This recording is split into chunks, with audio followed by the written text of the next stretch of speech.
WMF5 was released, Sony's first sports Walkman model, which coincided with the 80s aerobic craze. You could now use your Walkman as you exercised. In 1986, the word Walkman was added to the Oxford English Dictionary. Then in 2001, something came onto the market that marked the beginning of the end of the Walkman. Apple's iPod hit the market, and you could download songs digitally. The Walkman hung on until 2010. That's when Sony said it would stop Walkman. I had one. Did you have one? Did you have a Discman too? I had a Discman that played the CDs. Right. And now it's all just digital and streaming. Yep. But it did revolutionize the way we listen to music. Happy birthday, Walkman. News 3 now at 5 starts right now. And right now at 5, Madison police say they are still searching for a suspect who shot a man after the Shake the Lake fireworks over the weekend. Plus, wet weather in southwestern Wisconsin caused a mudslide that led to a train derailment. We'll have the very latest. From the Channel3000.com Alert Center, this is News 3 Now at 5.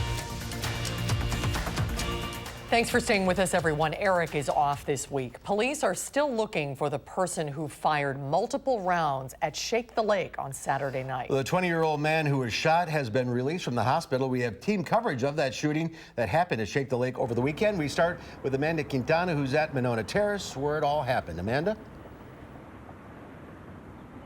Yes, well, those shots were fired here just minutes after those fireworks stopped on Saturday night. Now, police say that it was a fight that started it all, and the two people involved do know each other, the shooter and the victim. But he says the people that are involved are not being very cooperative, so police do not yet know the identity of the shooter. They did, though, recover a gun, and they are hoping that DNA will lead them to a suspect. The 20-year-old man who was shot was treated and released from the hospital. We also now know one of the several rounds hit a Madison Fire Department vehicle. Today, Chief Koval said his department was ready for anything that night. In this instance, we had prepared very well in advance, and the postscript, I think, went very well considering the circumstances of darkness, a lot of people, all a little bit congested right after the show was ending. And so I'm pleased that we didn't have more reported injuries or anything like that. Clearly, we're all alarmed when anybody is put at risk, but I also think that that risk was contained and controlled in a relatively short measure of time.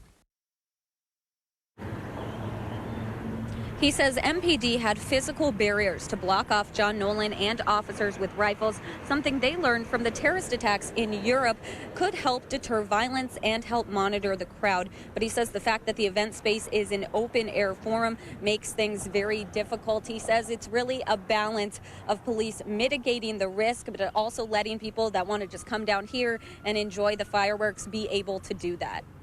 Amanda Quintana reporting live from Monona Terrace. Thank you. Shake the Lake isn't the only big event planned to celebrate the 4th of July. Gabriela Becerra joins us now to share how future local events are preparing for safe celebrations. Gabby? Organizers of the Monona Community Festival are setting up for the celebration right now. They say in light of Shake the Lake, they have talked with police about keeping their family-friendly event safe. Organizers are setting up for the Monona Community Festival. We kind of refreshed that over the last couple of days and worked with the Monona Police Department to make sure that we've got a plan in case there is an incident, how we respond to it, and how we work to keep folks safe and get them out of harm's way. Eric Redding says they'll be taking the same safety precautions as the ones from past years. We always have great support from the city of Monona. Pretty much their entire police force is down here on the 4th of July, making sure that not only the main festival grounds, but the whole area is safe for our folks. He said there will also be private security on site. News 3 Now reached out to Shake the Lake organizers about the security measures that were in place the night of the celebration. They sent us a comment saying, quote, "The isolated incident that occurred following the conclusion of Festival Foods Shake the Lake is a police matter, and we will have no further comment at this time." When asked about security working the event, organizers said Madison Police. Attendees say there were entrances that had security checkpoints and others that didn't. Mary Pomo says she entered the festival through the Monona Terrace. So we were right to the side of it on the bike path with 1,000 other people and absolutely no security whatsoever. You're not stopped, you're not searched, you weren't asked any questions. Attendees say after the gunshots were fired and the chaos began, Madison police handled the situation very well. All right, Gabriella, thank you. Madison's mayor is calling for state lawmakers to create stricter gun laws following the shooting at Shake the Lake. But gun rights advocates say that wouldn't necessarily have prevented this from happening. Rose Schmidt is here to explain their side. Rose? Yeah, so Mayor Rhodes Conway says weapons were not allowed at Shake the Lake, but restricting access to guns would mean there would be fewer out on the streets. At a news conference this afternoon, she called for the federal government to enact what she calls common sense gun laws involving background checks and restricting military-style weapons following the shooting at Shake the Lake. State law prohibits cities from creating gun laws that are more restrictive than the Wisconsin state statutes. But Rhodes Conway says she wished that wasn't the case and she could do more in hopes of preventing future shootings in Madison. It is unacceptable to say after a piece of gun violence that we shouldn't be talking about changing policy. We need to change policy in this country to make sure that fewer people have access to guns. The head of the group, Wisconsin Carry, tells me that allowing local governments to have different gun laws would be very confusing, and saying that stricter gun laws generally target law-abiding citizens, not suspects who don't follow the law. And when I asked the mayor if she had spoken with state lawmakers, she said she knew that there were several who knew her position, and she plans to have conversations with them in the future about these gun laws. All right, Rose Schmidt reporting. Thank you. Thank you, Rose. Let's get a check on the weather now. Dana Fulton is out on the patio. Dana? Right now we've got sunshine, really a pleasant evening ahead for most of the area. We may have some slight shower chances though, mainly north of 94 for us. Right now as we look at our Doppler track, things again pretty quiet. Those showers up towards Camp Douglas and La Crosse. And we're going to continue to see them slide through over the next few hours, but things should stay far to the north for us. Here's a live look from Platteville with our Queen Bee Radio Skycam. A few clouds, but otherwise a lot of sunshine. We're currently sitting at 86 in Madison, close to 88 though in Janesville and in Mineral Point. So it is warm outside, and compared to this time yesterday, it's quite a bit warmer for us, about a 13-degree jump in Janesville. Our dew points though close to 70 right now, so it does feel a little humid for us, and we're going to stay warm and humid through the rest of this week, along with the chances for a few more showers and storms. We'll take a closer look at the week ahead and your 4th of July forecast in just a few minutes. All right, Dana, thank you. A mudslide has caused a train to derail in Grant County. It happened earlier today. Grant County Emergency Management says the train derailed about a quarter-mile south of Glen Haven. About 15 train cars were involved, but officials say there is no threat to public safety. U.S. Fish and Wildlife and the Wisconsin Department of Natural Resources are assessing the environmental impact, which appears to be minimal. Family, friends, and colleagues are giving a final farewell to a Milwaukee police officer killed in a crash with a suspected drunken driver. 3 days of mourning in keeping with the Hmong tradition ended today with a public funeral service for Koo Her. He was killed June 18th while on his way home from his shift at the District 4 police station. Milwaukee Police Chief Alfonso Morales says the 27-year-old played a big role in closing the gap between the Hmong community members and officers. 2 Grant County teenagers are facing drug charges after a traffic stop. The Grant County Sheriff's Office says a deputy conducted a traffic stop for an equipment violation in Lancaster.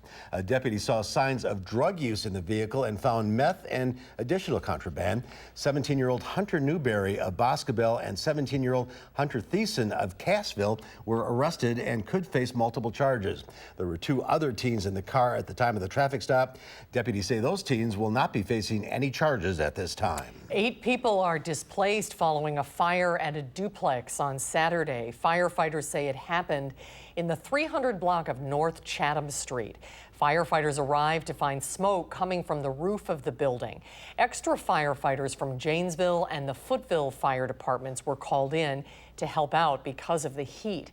The Red Cross is helping the 6 adults and 2 children displaced by the fire. Investigators believe an overloaded electrical circuit likely caused the fire. No injuries were reported, but there is about $40,000 worth of property damage. Former Wisconsin Badger and Green Bay Packers tight end Lance Kendricks has been sentenced to 6 months of probation for possessing marijuana. Kendricks pleaded no contest to the misdemeanor charge last week, and if he completes 8 hours of community service, the charge will be dropped. Half of that service is to be done at 4 Milwaukee high schools. A trooper that stopped Kendricks for speeding on Interstate 41 in Grand Chute discovered the football player had marijuana in the vehicle. Kendricks played for the Packers in 2018, but is not listed on the team's active roster. Governor Tony Evers has signed a bill that gives the State Department of Corrections another 6 months to close Wisconsin's troubled youth prison. Allegations of guard-on-prisoner abuse have plagued Lincoln Hills near Irma for years. Legislators last year passed a law forcing the Department of Corrections to close the prison by January 1st, 2021 and create smaller facilities for juvenile offenders. Evers has said that timeline is too aggressive and replacement facilities won't be ready by then.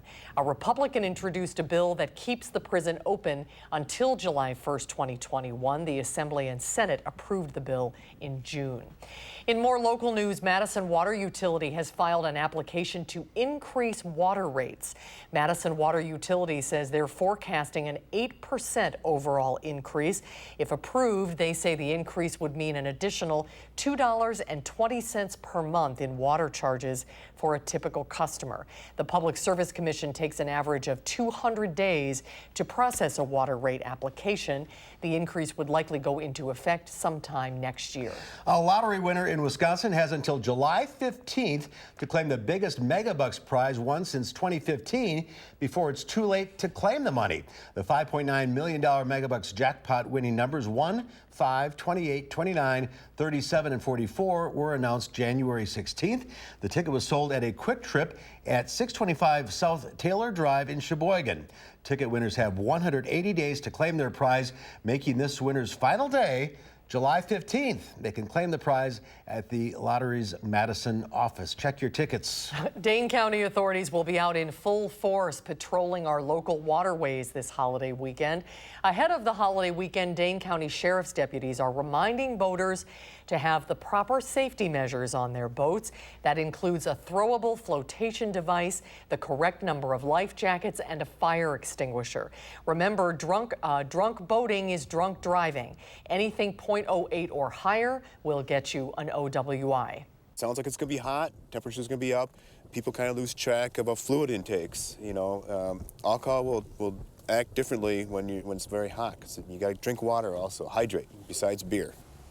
Last year, Dane County deputies issued 2 OWIs on the 4th of July. While that may not seem like a lot, it's a fourth of the total number of OWIs issued on the water in the last 18 months.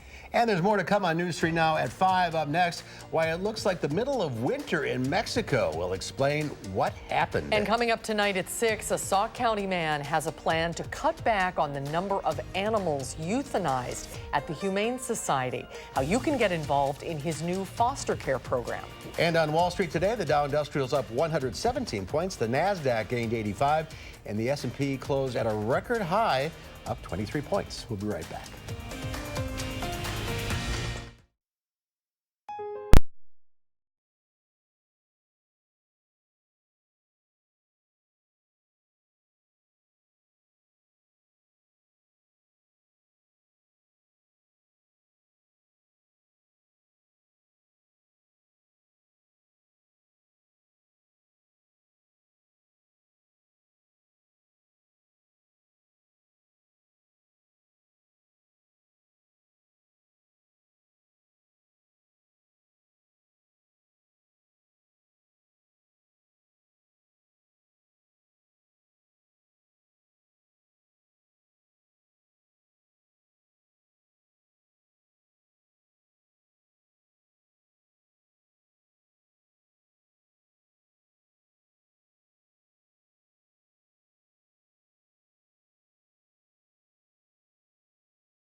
Welcome back. Secretary of State Mike Pompeo says a new round of talks to discuss North Korea's denuclearization will begin sometime in July. President Trump and North Korean leader Kim Jong-un agreed to restart discussions over the weekend during an unprecedented meeting. Talks to dismantle North Korea's nuclear program broke down earlier this year, and despite a hiatus in testing, North Korea has continued to produce material for nuclear weapons. Teams will gather and they'll start working, they'll start exchanging ideas. And I left there with a recognition. I think that Chairman Kim really wants to get something done, something very significant. He keeps having these summits and meetings that really don't produce anything. This country is no safer when it comes to North Korea. President Trump said economic sanctions on the North would stay in place, though he seemed open to lifting some of them in return for North Korean concessions. Democratic presidential candidate Kamala Harris is being attacked over her heritage, but she's receiving support from some of her 2020 rivals. A conservative commentator accused the senator from California of not being black enough. He tweeted, "Kamala Harris is not American black. She is half Indian and half Jamaican." The president's son, Donald Trump Jr., retweeted it, but quickly deleted the post. The history of race, the history of segregation in this country is real. That conversation may make some people uncomfortable, but we must speak truth about the history of our country. Political rivals quickly came to her defense. Senator Cory Booker said Harris, quote, doesn't have blank to prove. Senator Elizabeth Warren called the attacks racist and ugly, and former Vice President Joe Biden said, quote, the same forces of hatred rooted in birtherism that questioned President Obama's American citizenship and even his racial identity are now being used against Senator Kamala Harris. It's disgusting. Furious protests in Hong Kong boiled over when crowds broke their way into the legislature's main building. Protesters are angry at Hong Kong's attempt to change extradition laws to allow suspects to be sent to China to face trial in the mainland's opaque court system. Other than saying he hopes the two sides work it out, President Trump has generally stayed out of this conflict, which has now been escalating for 3 weeks. A bizarre hailstorm left a Mexican city buried in up to 6 feet of ice yesterday in the middle of summer. The unusual weather event in Guadalajara damaged 200 homes, and dozens of vehicles were swept away in the city and surrounding districts. The state Civil Protection Service said there were possible cases of hypothermia in 3 adults. Well, that's one thing we don't have to worry about. Let's get a look at your first alert weather forecast. Here's Dana Fulton. Not a concern for us at all. The closest you might find that would be maybe in Colorado. Right now, our Doppler track's pretty quiet. It is warm outside for us and a little humid. We do have a few storms up to the north. In central Wisconsin, we're looking at a chance for some showers and thunderstorms through the rest of this evening. Most of that, again, is going to stay to the north for us, though. We did have those strong thunderstorms slide through earlier today, of course, triggering that mudslide around Blue River early this morning. The heaviest rainfall that we saw today was in the southwest corner of the state. Parts of Dane County not seeing any rain this morning, and then some areas seeing a few tenths of an inch. And around Platteville, we had some isolated areas in Grant County at about 3 inches of rain in the last 12 hours. So a lot of rain coming through for us. To have a little bit of a dry evening is a good thing, because a lot of the rest of the week does include at least a chance for showers and isolated thunderstorms. Most of the rain chances right now, again, stretching through the central portion of the state. We're keeping an eye on a few storms at the southern edge of Minnesota right now, but it does seem like they're weakening a little bit as they do travel east. This is all right along a stationary front that's just draped across the state, keeping us in a very unsettled, very warm and humid pattern. And it's going to stay that way through the rest of the week, at least through the 4th of July holiday for us. So for the rest of the evening, we do have that slight risk of severe weather stretching around La Crosse and towards Camp Douglas. The concern, of course, with those thunderstorms that could pop up, could bring some heavier rainfall at times and some stronger wind gusts also. For tomorrow, marginal risk for the southern edge of the state.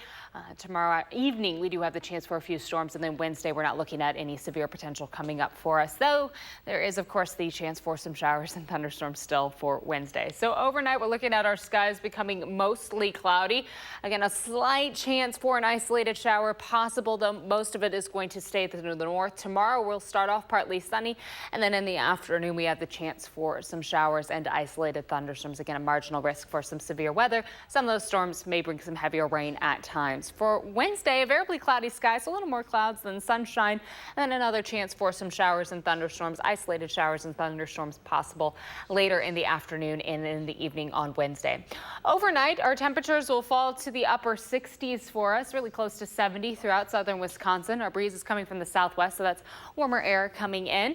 A mostly cloudy sky. It's going to be pretty mild with those temperatures and still very muggy outside, so we may see some patchy fog again early in the morning. Tomorrow afternoon, temperatures will be in the mid-80s, another very warm and humid day with a chance for some showers and thunderstorms popping up for us later on in the afternoon.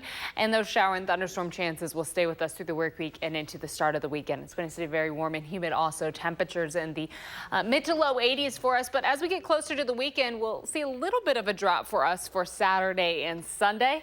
We'll be in the upper 70s for those afternoon highs. For the 4th of July, we're going to keep that chance for showers and thunderstorms in the afternoon and early evening. We get a little bit of a break for Sunday and Monday with some sunshine, and then another opportunity for some showers will start to creep in for Tuesday and Wednesday heading into the middle of next week. Right now, I do want to take a look at what's going on the roadways. The first alert traffic update. Here's a look at the Beltline right at Whitney Way. We're starting to see some slowdowns, of course, it's on the eastbound side. The westbound side doesn't seem too bad. And the good news right now, I don't have any accidents to report. We aren't seeing any major delays, just those slowdown spots. Speeds reduced a little bit on the eastbound side, as you can see right now. We'll pull up our speed indicator so we can kind of check and see how things are looking. At about 63 miles per hour close to Verona, so that's good news. But as you get closer to John Nolan, those speeds, of course, drop down to the teens and close to 20 miles per hour. So you're going a little slower the further east you get. From Janesville to the Beltline, it'll take you about 28 minutes, 16 minutes to get from Sauk City to Middleton, and 19 minutes to get from Sun Prairie to downtown this evening. That's a quick look at traffic. All right, thanks, Dana. There's more to come on News 3 Now at 5. Up next, how beer lovers are choosing their favorite brew based on what's on the outside of the can. I'll explain after this.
Well, craft beer makers go to extraordinary lengths to brew up the perfect pint. And lately, that attention to detail has shifted to what's on the outside as well. Kenneth Craig takes a look at how beer labels are becoming a big part of the business. When it comes to the art of beer, there are few on the same playing field as Heady Topper. For years, the can has been one of the most sought after in the world. The double IPA inside among the highest rated, and its cover art for craft beer fans among the most recognizable. And did people react right away when they saw the art on the can? Oh, absolutely. Jen and John Kimmich are the founders of the Alchemist Brewery in Vermont and say that label was a collaboration with artist and musician Dan Blakesley, walking so tall, whose concert posters captured John's attention at a Vermont coffee shop. What he said to me was he liked the whimsical nature of it. He was hired to do the art for the brewery and then the label for Heady Topper. The one we actually used, he was like, okay, side profile of a guy with a beard, you know, the hops exploding out of his head everywhere. The number of craft breweries nationwide has more than tripled in the past 10 years. And now, brewers are not only in a race to make the best tasting beers, they're also competing for your eye. So this one is called Tropical Crumble. Designing those cans has become a full-time job for Megan Pendon, It's been crazy. who has created more than 300 labels for Other Half Brewing in Brooklyn, New York, which releases upwards of 4 new cans every week. It's wild to see it out there in the world and see people with it. There are entire social media accounts dedicated to the craft of craft beer labels. More than 150,000 followers track Other Half and its art on the brewery's Instagram account. You want the beers flying this way, right? The team at The Alchemist has continued their work with Dan on other cans since the release of their famed beer. They say their art and beer have always gone hand in hand. Kenneth Craig, CBS News, Stowe, Vermont. Meteorologist Dana Fulton will have another check of the weather when we come back.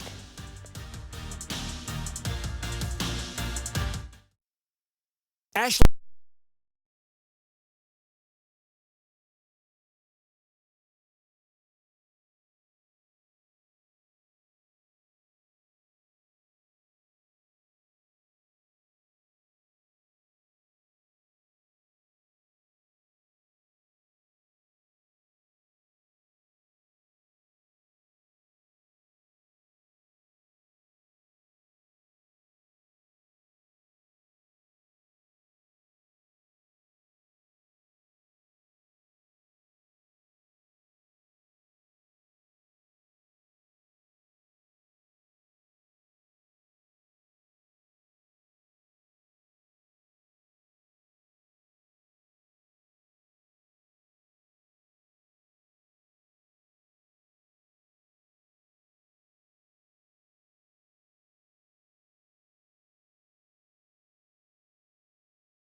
Good evening to you. Here's a look at some of the stories we are working on for tonight. Protests in Hong Kong turned destructive.